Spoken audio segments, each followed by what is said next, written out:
Welcome back, everyone, to the YouTube channel and our wonderful podcast here. I've got a treat for you today.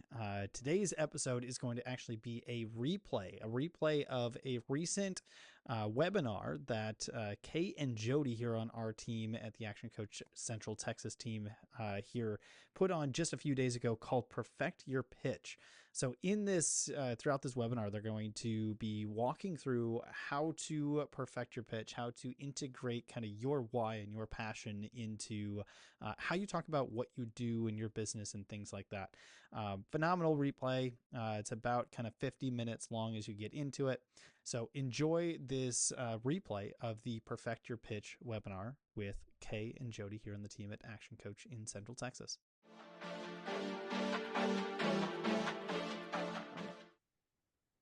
All right, welcome to Perfect Your Pitch. We are going to be going through what it takes to create a elevator pitch that will knock their socks off and also speak to you and speak about your business in a way that people resonate with, that is inviting for them to think, "Oh, I like that. Tell me more about that." And so they're going to be able to understand your pitch, who you are, in that, sometimes in that 60 seconds that we need it to be. So my name is Kay Cote. I am with Action Coach here in Central Texas, and I am a podcast host.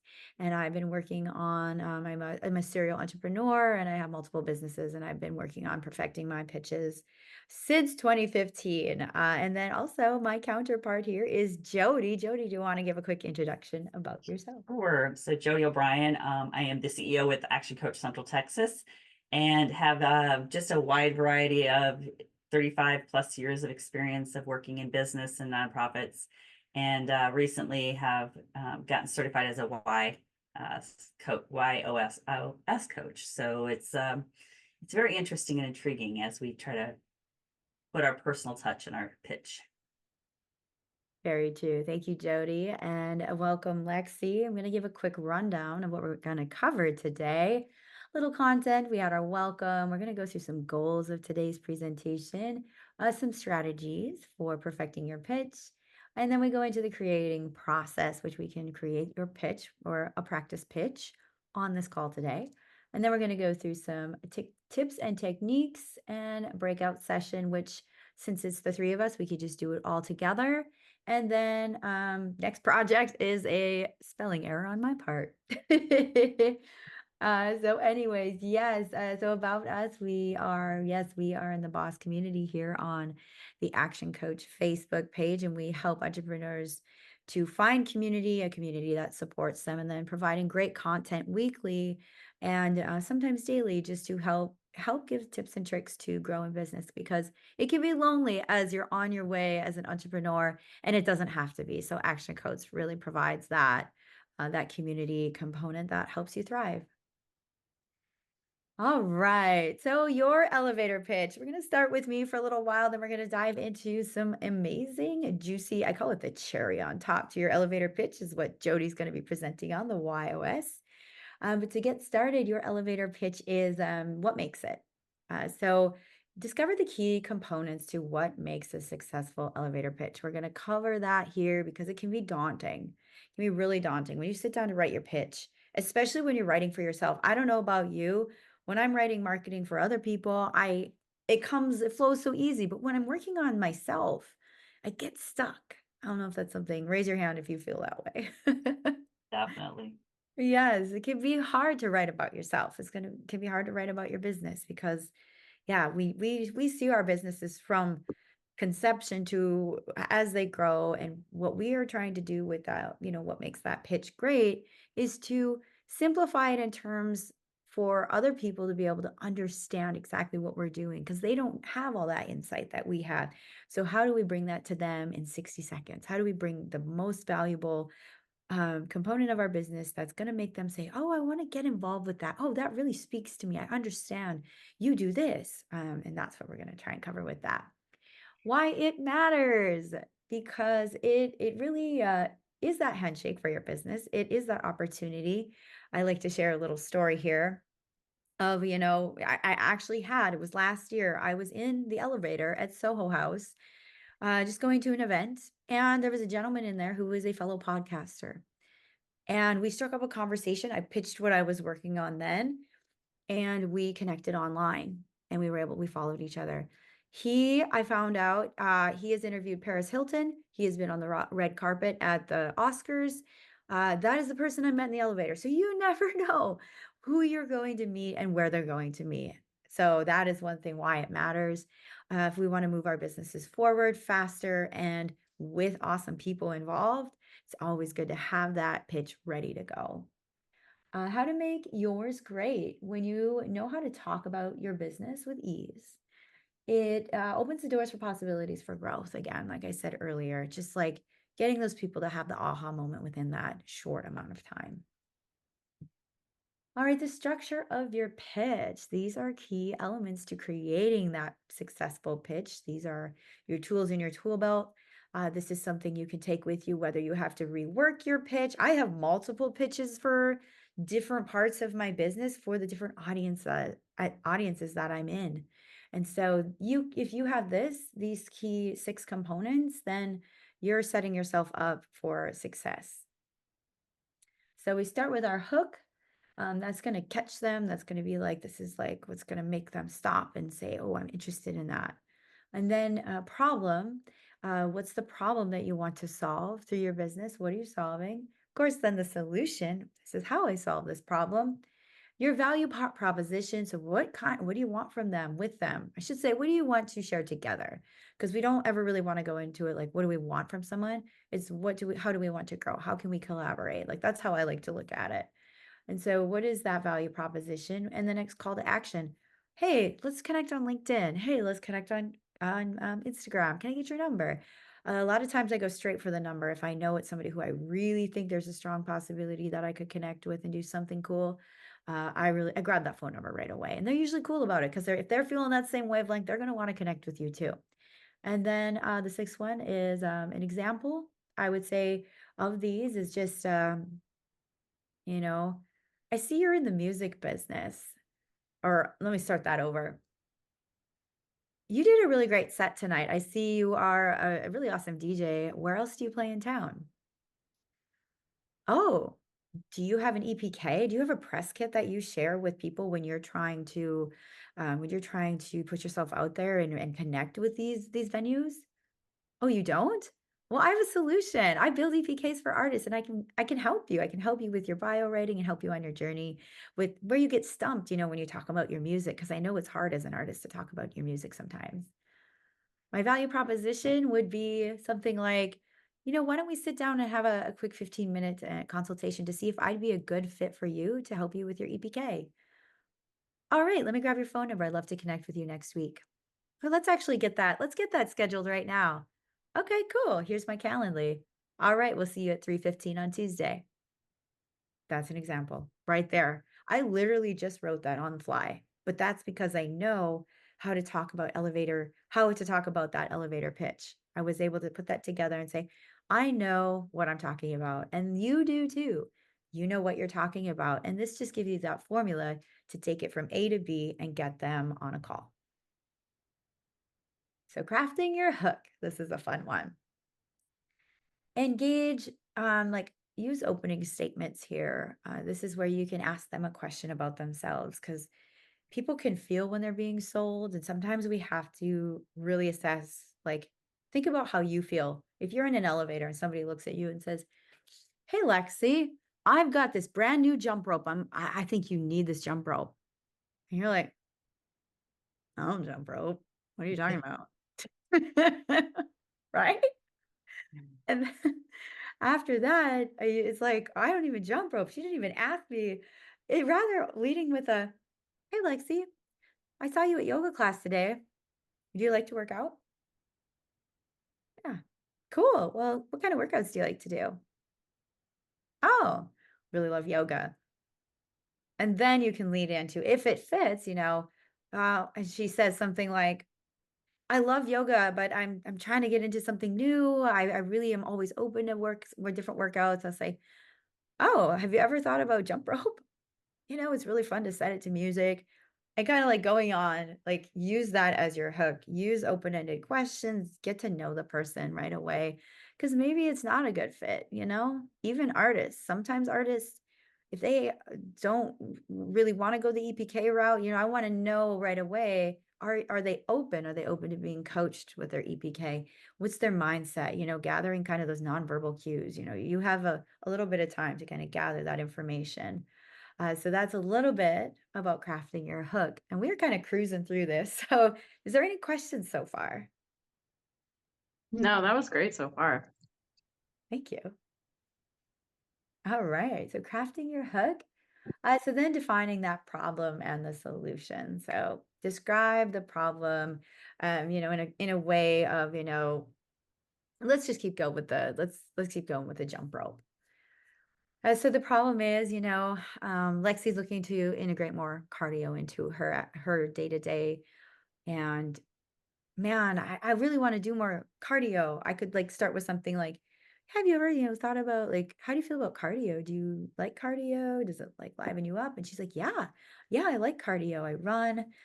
I do, you know, I do calisthenics, I do those, but I'm, you know, kind of looking for something. My schedule's really packed lately and I don't have any, I can't really get to classes. It's a struggle. And I'm like, oh, okay. Well, have you ever thought about jump roping? You know, 10 minutes of jump rope is just such a great cardio blast when you're on a time crunch. If you just need a little boost in your day, you could could work, you know, work in a jump rope routine. I have some tutorial videos to show you how to learn and get the most out of jump roping. You can always like throw it in your bag when you're traveling. It's so easy. And so that helps you get past that block of, you know, not being able to get to those cardio classes you're looking for if you've got a busy schedule and you need to get up and only have a few minutes. You can just like head out the front door and find a nice spot to hit the jump rope and set it to some fun music and make it a party. And so then that that's a little bit of uh, kind of that defining the problem, kind of like feeling into her problem, and then providing that solution that is fun and that is engaging. Any questions on defining your problem and solution? No? All Love right. it.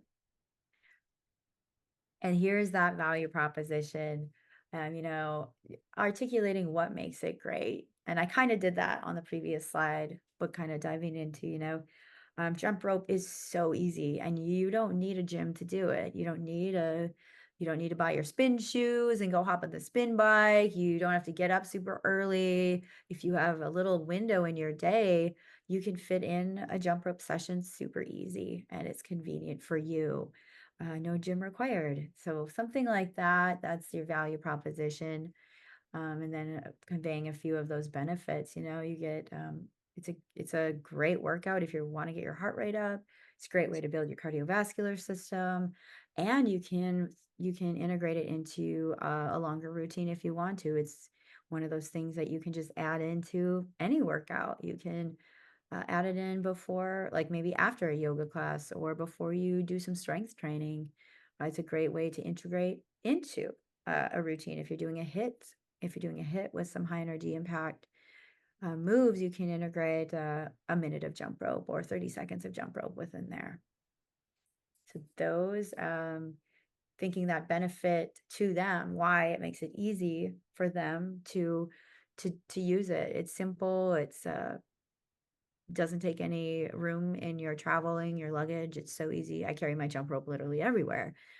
You know, I jump rope. I brought it. Yeah, I brought it when I went home to my mom's, and I always would jump rope on the farm.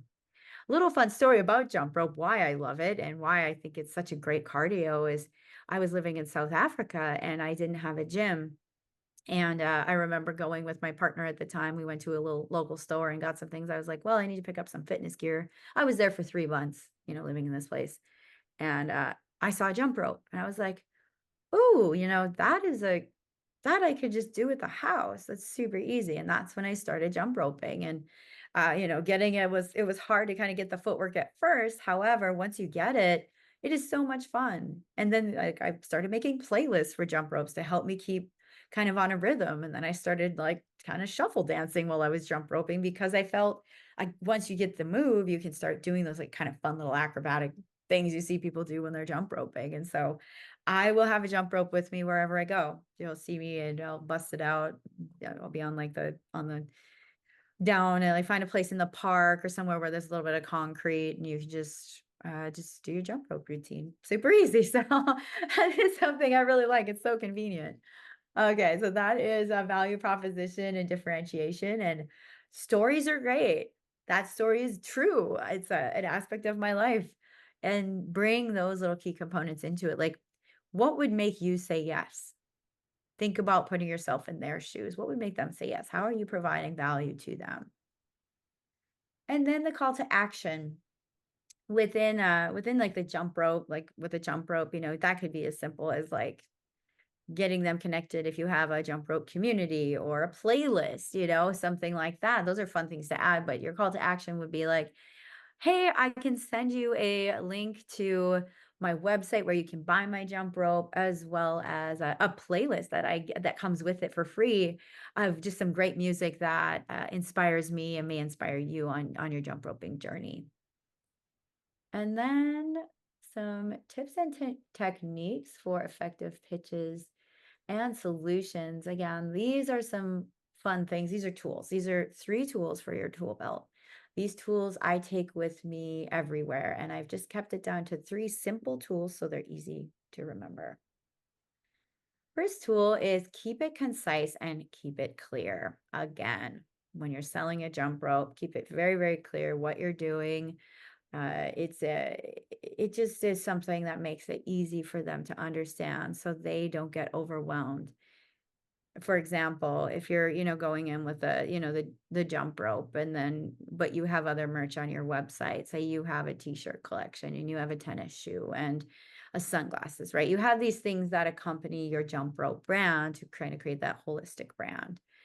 If you come in and like they're interested in jump roping and you're like, oh yeah, I've got some shoes and I've got some apparel as well if you want some workout gear, they may start to feel that overwhelmed, like, oh, there's too many options here. And so an example for this, I always go back to the jelly jars example. When I was in a coaching program, when I was in a t-shirt business, I had owned a t-shirt business. This coach gave me the most valuable tip, especially when it comes to keeping it concise and clear. It's the woman with the jelly jars. So who's been to a craft fair, vendor fair, farmer's market, and you see the products and say you're walking up to this vendor, right? You see some jellies. You're like, oh, I could really go for some homemade jelly. And you go and she's got 10 different types of jelly available. And you're in a rush. Say you're in a pinch. You really want to grab a jar of jelly, but you can't choose. All of them look good. All of these jellies look good. And you're like, oh man, like I have to go. I have to like get going. I can't choose right now. You get that buyer overwhelm of there's too many options. And so think about that for your business. If we're giving too many options, it might distract that person more so and give them more of an anxious feeling, not intentionally, but they are going to be like, ooh, which one do I choose? Same thing happens at a restaurant when the menu's too big. I'm like, I don't know what to choose. And I've had to send the waiter away like 3 times before I actually pick something because there's too many things. And so thinking about that, in that situation, that woman with the jelly jars, she listened to her coach and she then changed to 3 jellies. So she had 3 of her amazing jellies for sale and she sold out. So rather than having too many options and not selling anything, she went down to 3 options and she sold out of jellies because people were like, oh, cool, strawberry, grape, apple. I like strawberry. And you're good to go. And so keeping it really clear and concise with whatever you're selling, think about how many jelly jars that you have on the table. Any questions on that? Love that. That's very true. Keeping it concise. Very true. I had to learn this the hard way, guys, and I still struggle with big picture. I have to chisel it down, and this is something I'm always working on. So this is a great tip. So practice and refine. And just like practicing your jump rope or your yoga class, just like practicing your pitch is going to help you refine it, define it. And then also if you are transitioning, say you're in a kind of in a transition within your business, you're changing products, you're changing services, you're in a flow, then it's really good to keep practicing. And sometimes that practice can help you redefine who you are just by practicing and putting it out there. Also, feedback is one of my favorite things. I am constantly reaching out to my artists. I am constantly reaching out. So, example for this. So I do a course for DJs, kind of going back to the DJ thing. I know we see I've already thrown like 3 things on the table right now. So with the DJs, I'm putting out a online course, and I reached out for feedback to DJs I've already worked with and some that I haven't. And I'm searching for a price point, and I'm searching for what did they get out of this? So I'm giving it to them. I'm giving them access to this. And one of them, he went through all of it and he's like, wow, your price point's right on. And from this person, that was a really great fit because I really trusted his feedback. He's very established in the tech industry, and he's an upcoming artist, but he has a lot of knowledge on pricing already. And so I'm reaching out to these people for feedback, just seeing how can I make this the best product possible. And you can do that with your pitch as well. So thinking about your pitch, reaching out for feedback. Any questions on that key point? No. All righty. Last one is deliver with confidence. And if you're passionate and love what you do, it's going to come off very natural. It's going to come off like you really care about what you're doing. And that shows. People see that. They don't feel that they're being sold to. You can be selling, and if you love what you're selling, it helps so much. And I feel like, especially like we're all women on the call right now, we're feelers, right? And when we feel like we're selling, we come off like we're selling. But if we feel like we're just talking about something we really love and really want to help someone with this product or this service, it really helps to deliver with confidence. Mm-hmm. So that is some tips and techniques for that effective pitching, and then the solutions. All right, we are at our attractor audience with the cherry on top, I call it. This is where Jody's going to come in and give a little added bonus to the YOS, which can really help you understand yourself and understand your client. Take it away, Jody. Awesome. Well, I'll give you just a quick brief of what YOS is. So if anybody's heard of Simon Sinek and the why, it is finding out what your why is through an assessment. And Gary Sanchez, who had worked with Simon Sinek, came up with a YOS. So it's your operating system. And really it's an assessment that you take that tells you kind of your why, your how, and your what. And it's very intriguing. But what I've really found interesting is being able to use that information and using the certain words and certain things that apply to how you make decisions and putting that into your elevator speech, which can just refine it enough so that you can attract people that think like you as well. So by using certain words that is part of your why operating system, your personal, you can see that. And the other piece too is, I think Kay mentioned earlier about, thinking about what's in it for them, but also it's just important to make sure you're treating them how they want to be treated and understand how they want to be treated. It's more of the platinum rule, not the golden rule of how you want to be treated. So it's really thinking about how they want to be treated and using that in your elevator speech by kind of tapping into your why. That is very true. And Jody, to kind of piggyback off of that too, Jody and I went through my YOS, and I was it aligned so well. And for an example, when we went through the process of rewriting my elevator pitch through the lens of my YOS. And one aspect of it was so kind of thinking about creating a press kit for an artist.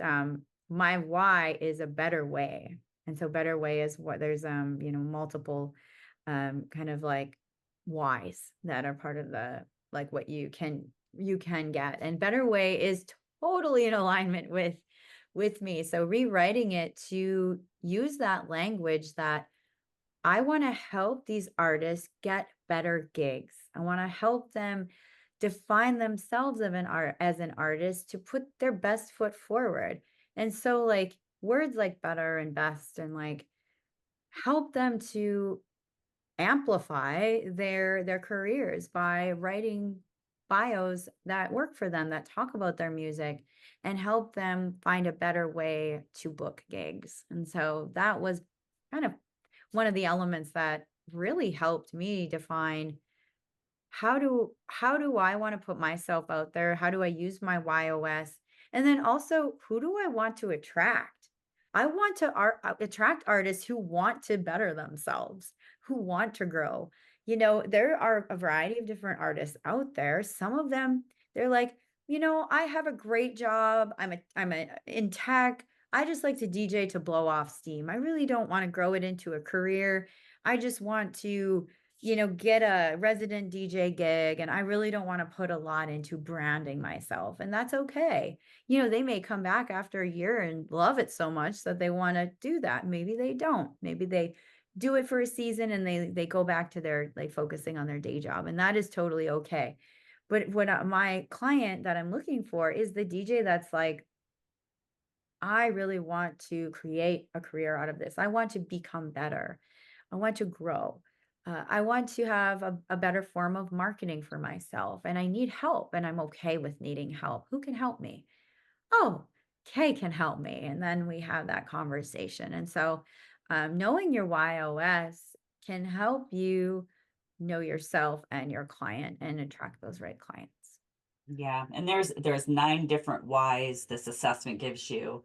And like she said, better way. I'm also a better way. There's another one that's like, just give you an example. Challenge is the person that's always challenging the status quo. You have people that want to make sense, and they're going to be the people that are really looking for the details because it has to make sense. And so it's very fascinating when you start being able to really dig into yourself to how you can communicate that in your elevator speech. And I guess I'll share. So one person that we did their YOS, and their Y was clarity. And so she's very, very does transitional change and is looking for ways to really say how she does what she does. And it was pretty much Roxanne's mission is to contribute to a greater good by clarifying complex ideas and creating trustworthy solutions. And so being able to understand that that's key in her world, then she can use some of those words in her elevator pitch. That makes sense. Mm-hmm. Yeah, it's fascinating when you start digging into your YOS, which is a assessment that we do. So that's but Kay got to see the power of knowing your why and being able to really speak to people. 100%. I geek out. I geeked out a lot. I still go into my platform, and if I need to like know a little bit about myself. So I honestly really love it. Yeah. All right. Thank you, Jody. And we are here ready for our breakout session, which we can all work together here on this Zoom call. And we're going to write a pitch. Lexi, are you ready to write your pitch? I'm ready. Yeah. So can I just tell you like the last thing that you guys spoke about knowing your why is, I feel like that you're right. That's got to be so important, because the moment that you know what your purpose, what you are called to do is, and operating through that framework, it's like that's going to attract the exact kind of people that you want in your business, right? Because there's a certain kind of person that I'm trying to help. And so that last part like really spoke to me. But also everything has been so valuable in this presentation. Thank you guys so much. Awesome. Yeah, I think it's so important to know, like you said, to be able to verbalize your why and attract the people, because we all work with some people we don't want to work with. You know, it's customers, it's clients, it's whatever that looks like for your business. And if you could choose who you don't want to be with and not have to work with those, there's other, other coaches or other organizations that may be a better fit, and that's great. And to be able to acknowledge that and know that it's okay to find who fits you to make your purpose stronger. Jody, how do I go about doing the assessment for the YOS? I can send you a link, and then you can take the YOS. I have a 30% discount on it. It's usually $97 through the whole YOS, and so I have a 30% discount that I'm sharing with you guys today. So Okay. you'll be getting that link, and then once you take the YOS, then I'll schedule a activation session. We'll kind of go through your YOS and help you understand how you can use it for your branding. Awesome. That's powerful. Awesome. Thank you. Thank you, Jody. And thank you, Lexi. All right. I'm going to back up a few slides here to kind of go back to those key, those structure of your pitch. So Lexi, happy to help you. I know you have a couple of things you're working on. What would you like to focus on today? Well, first I'm here and Kay and I are friends. So Kay knows I recently confessed something a little bit vulnerable to her, which is that I'm very shy in social settings. And so if I could just tell you a very short story, I went to two networking events, and they were totally different from each other in that then the first one, I was not prepared to speak about myself and my business. And then in the second networking event, I planned a pitch. Like, I planned to speak about myself. So in the first event, we went around in a circle and talked about who we are and what our business is.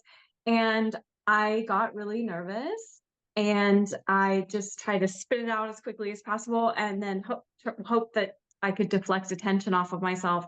And then in the next meeting, I was prepared, and I felt really confident just talking about myself. And the connections that I made in that room were so much more because I was open, because I had been prepared. So I think a big part of knowing what you want to say about yourself and doing that level of preparation is that it makes you feel confident. So I want to learn how to do this because I don't have practice talking about my business and talking about who I serve, but because it makes me feel so much more confident to just have it roll off my tongue and have a little bit of preparation. So that's why I'm here, is to get some of the reps under my belt. But why don't I just share with you my pitch that I have, and then you can tell me how I can turn this into like more of a conversation. So this is how my pitch goes. I am a speech language pathology master's student dropout turned breakup coach for women with anxious attachment styles. And so I'm not sure exactly where to go in my pitch from there. Maybe someone would ask me, what's attachment style? Or they might say, oh, I know about attachment styles, or how did you get into it, or whatever it is. But I like to give a little bit of a backstory about me, so you get to know my personality a little bit, and then I tell you what I really do. I like it. I like that you bring that element of like you and that stories are is so important, and being like having those stories and sharing your stories and sharing a vulnerable story, sharing a vulnerable story, I think is a great start to it. So yeah, I think like I really like that. Are you like, I have kind of a question for you regarding what kind of events are you attending? Are you attending like self, like, is it like what kind of networking events are you at? Like, So my business is conducted online, okay. but I also network in person, usually with other business owners. And Mhm. so I think where I would most benefit from honing in on a pitch is on an online forum, which might be a little unusual, but when I am introducing myself, I am in breakup support groups and anxious attachment style support groups. And so when I am introducing myself to people, and we're all really active in these groups, I want them to get to know me. And a lot of times I will introduce myself in the group. And so or in person in networking events. So I'm open to how to talk about my business in person or how to talk about it online. Okay. Oh, that gives me a lot of context because you're like in these specific groups online that are geared towards breakups and healing and that journey. Attachment style, yeah. Attachment styles. Okay, perfect. Because I know like you and I know we've had conversations about this and I geek out about bettering myself and of course in relationships, and working through relationships that ended maybe in a rough way. And so Mhm. especially this topic, since it is it's a sensitive kind of topic, that setting yourself up for success with how you pitch yourself is going to be so amazing because you want to reach those people who are in those pain points. And it's kind of hard to say like, hey, did you recently have a breakup? Like, No, well, I'll tell you a common entry into a conversation that okay, happens for yes, me. I'm This very is what curious. typically happens. So in the groups, someone will say, "Someone please help me. I feel miserable about this breakup that I'm going through, and I just wish that someone would be there to talk to me." This is a very common thing, right? So Yeah. then I would just say, "Hey, I'm here for you," give a little bit of advice, and then, introduce myself that way. Or of course that you can do it in person. I know this is a little bit different than like just pitching someone in person, but I don't know. I'm open to any advice that you guys have to offer. Who's your Um, target? I mean, yeah. who is your target market? I think that's because you like Kay has a couple different speeches, elevator speeches, one depending on who she's talking to. I see you having maybe two different, the in person and the online are going to be completely different as well. Well, my target is any woman who's going through heartbreak, who could use some relief, who has noticed a pattern in previous relationships that really wants to break the cycle of dysfunction. Often, this is caused by some kind of anxious attachment as opposed to like being securely attached. So my target is really a woman who desires deep transformation in their relationships. Someone who believes in healthy love, that wants to do better next time. After they've gone through a breakup, they want to feel better, do better, never go through that ever again. So that's who I'm here to help. Okay, that gives me a lot of context. So, I would be your ideal client here. So this is actually really helpful. Um, someone who, yeah, she's conscientious of, she sees her pain, she feels her pain, but she also is aware of maybe some of she's like seeing some patterns. She's like,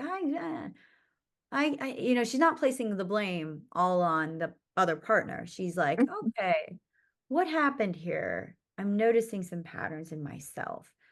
I keep Right. attracting the same guy. I keep attracting the same guy over and over.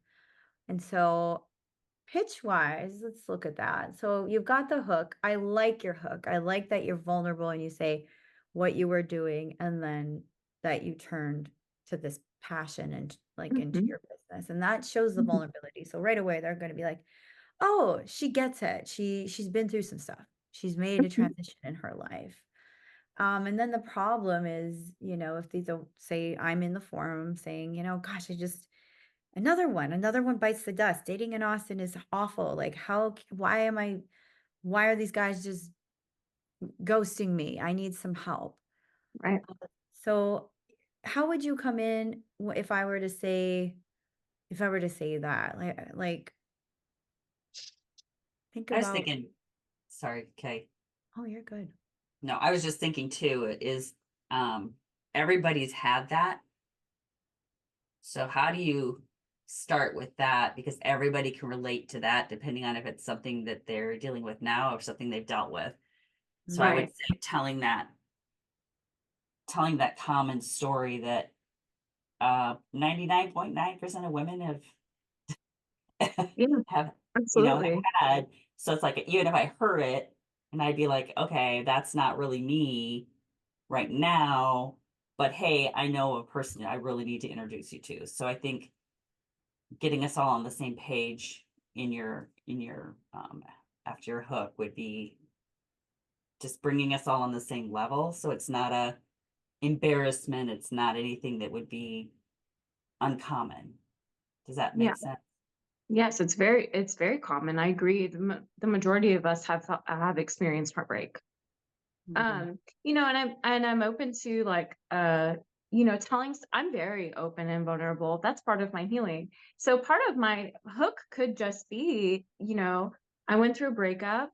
It was awful, but the beautiful silver lining of it was that I learned about my attachment style. I spent a few years healing my attachment style, and I am secure now. And so now I'm unrecognizable to the person that I used to be. Ooh. And so that might be a better hook when it comes to my business in terms of like setting it up so that people know that if they're suffering with these particular, this particular thing, that there is hope. So Yeah, what do yeah, you think about that? because I think they're going to ask your qualifications Mm-hmm. later on, right? First, they just want Mm-hmm. to know that they feel they can connect with you and that you've lived it and that that's what you're here to help. I like that, and I think that's very simple and Yeah, easy to understand as well. I'm taking notes. Because I really, I think that is really just, I think the hook is can be part of my story. mhm. Yeah, I like that. I like that a lot. I think that's very much then I would be like, oh man, me too. I just went through a divorce last year and I'm just working Mhm. through it, Lexi. Like, how did you do it? Like I'm noticing my tendencies, I'm seeing patterns, but I don't, what's this attachment style thing? Help me. Right. Yeah. Yeah, right. Taking I notes like that too. because I think you can. That way, you're gonna hook every woman, Mhm. Mm-hmm. and then where it goes from the next step will be that Right. because it is. I mean, I'm the So person to be like, oh, I know 20 people. what'd Yeah. you say? I said, I'd be like one of those people. I'd be like, I know 20 people. I'm good right now, but I know people. Let me get your number. Yeah, yeah, exactly. And part of my business does actually not maybe I would say 80% of the people that come to me through referral, That makes sense. right? Because they've Mhm. already trusted me and they already have seen the result with me, so they come back through me or they know me, right? They want someone really safe to share it with. So when I Yeah. look through the framework that you have, the hook, the problem, the solution, value proposition, through those, the problem is that people they've noticed this pattern and either they know about the insecure attachment style or they don't. And then maybe that would be a point where I could educate them about the pattern. And then the solution is the unique solution that I provide. Um, would you guys help me think about how to talk about the problem and solution? Yeah. I think your hook and your kind of ties into that because you're already saying this is what I've been through and this is what I do. So I think you've already like hooked us with, oh, this I've had that problem and the solution is to work with you. And I Mm-hmm. think the call the action piece of it too is, gal, if there's anything I could do to help you, hey, if you know any woman, here's my card. I really just I Right. because I think you can that way you're asking for them themselves, or if it's a little too close to home, then hey, or do you know somebody that because we all know somebody. So I Yeah. think your call to action would be that, but I already think you've really made it so simplified in your hook now. Yeah, I like that. Thank you for the help for that, because I do think that will connect to more souls searching for this solution. So then when you talk about the value proposition, this is actually a term that has been very confusing for me since I've heard it. Just value proposition. I can read it a million times. I can read the definition over and over, and I'm still like, what is that? It's the value that, will you help me understand? It's what are they going to get out of it? What's in it for them? So the result. Yeah. Okay. Result. And then, I've almost wanted to hire someone to help me with the messaging in terms of like, how do I phrase this result?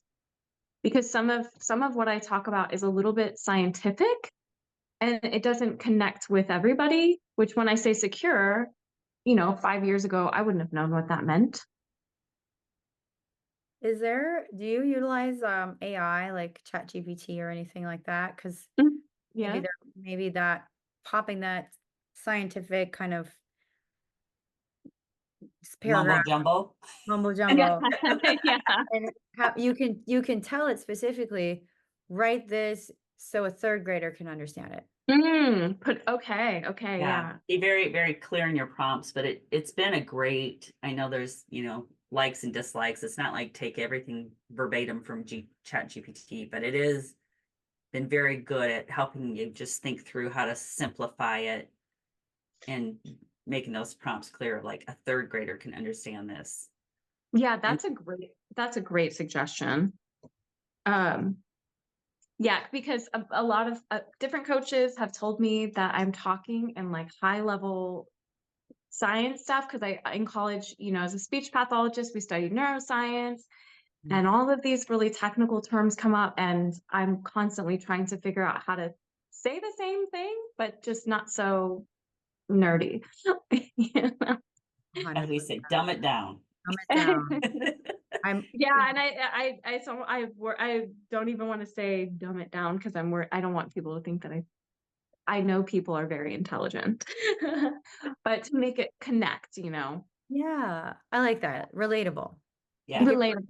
And Right. Exactly. connectable. And that speaks to, when you talk, when you're a very warm person, and I just, knowing you're warm, I feel like I would want to strike up a conversation with you if I saw you in an elevator. I'd be like, oh yeah, I'd totally chat with her, kind of thing. So Yeah. use that. Yeah. And then, once you kind of like make that connectable, relatable, utilize like ChatGPT, and then I would suggest get some feedback on it, like run it through some of your girlfriends and say, I'm just going to read you something and see how they respond. You don't even have to really like just say, hey, can I read you something? You can keep it very simple to get their most authentic response, or you can ask, what would you think of this in terms of XYZ? What I'm like hearing this from a coach, like in an elevator. You can get it, you can be as vague as you want, or you can set them up for like understanding the scenario. So then you get like two different kind of responses. Love that. Feedback. Wow. Feedback This is is my so favorite thing. I was in college for such a long time, and one of the biggest things I miss about it is the constant feedback. Mhm. I thrive on feedback. I know you do too, Kay. We thrive on feedback. We Um, do. so then the call to action, would you suggest, this is what you said in your presentation, just say, follow me here on Instagram or give them my card, or if you hear about anyone who is going through something like this, does that sound like a good call to action? Yes, and ask if they're even a little bit interested, you set a 1-to-1 right there. I agree with you. I would That's say something. Just say 30-minute call, coffee, whatever that looks like for you. Mhm. Yeah. That's great. I would wouldn't put it in. naturally do that, so that's great. That's where when I'm really feeling it out, if it's someone who is that person that you're like, they could use this right now, or if it's someone who would refer it to a friend, you can kind of get that feeling. I think you'd have enough time to kind of get that gist, because like if you're very open, like you said, with that pitch of like you went through this breakup, you've discovered this secret sauce to it, this tool. I, as a newly broken up or even struggling with a breakup from down the road, I would be like, yeah, I would love to grab coffee with you. You know, I would be open to that. And then if I was that person who my friend just went through that, you know, then it would be like maybe a good time to like, give me a follow on Instagram, here's my card. But yeah, definitely go for the like booking right on the spot if possible. Mhm. Wow, I never think of that. I never think of that. Okay, thank you. That is so helpful. Yay. And once you do your why, it's really interesting how we kind of integrated it into K's too and into my elevator speech. So I put the link in the chat if Thank you, you. I'll and so follow. yeah, it's fun. Very helpful. Yes. Yes. Awesome. Thank you, ladies. What a valuable presentation. I'm so grateful and honored to be here. Yes. Thank you so much, Lexi. Appreciate it. Yeah, I mean, let me see what we have here. Oh yeah, I had passed it. Oh, there we go. Oh yeah, we did the Q&As. Did you have any other questions before we wrap up, or how do you feel? I feel good. I know that this kind of feeling really confident with it is going to take just practice on my part. And I'm just repeating myself now, but like I've said, I can be a little shy in person and in groups. When I'm one-on-one with someone, I'm so open, but this will, I think, is an awesome thing to teach people because going in there prepared, knowing the message that you want to share can just make you feel so much more confident. So thank you, y'all. Well, Yeah, thank you, and Lexi. yeah, this has been awesome. Love it. Yes, thank you. Awesome. Well, yes, that concludes then our presentation. And yeah, thanks for being a part of it. Thank you, Jody, and thank you, Lexi, for attending. Alrighty, well, that kind of wraps that piece up. Thank you all for taking the time to replay and watch that. Encourage you to go back, save this one, come back, listen to it, watch it again, take advantage of some of the things that Kay and Jody kind of walked through in the webinar. And of course, we'll continue to throw a few of these out there every month or so with some additional learnings and things like that. But stay tuned. We'll always try to announce when we're going to have some of these types of things here when you can join them and attend them live. Some of them we'll actually do privately in our Facebook group, the Boss Community here in Austin. So make sure that you get a chance to jump into that if you're a business owner, business leader looking for growth in a way that is free and able to just continue to learn and grow. So thanks again for watching, and we'll see you here in the next few.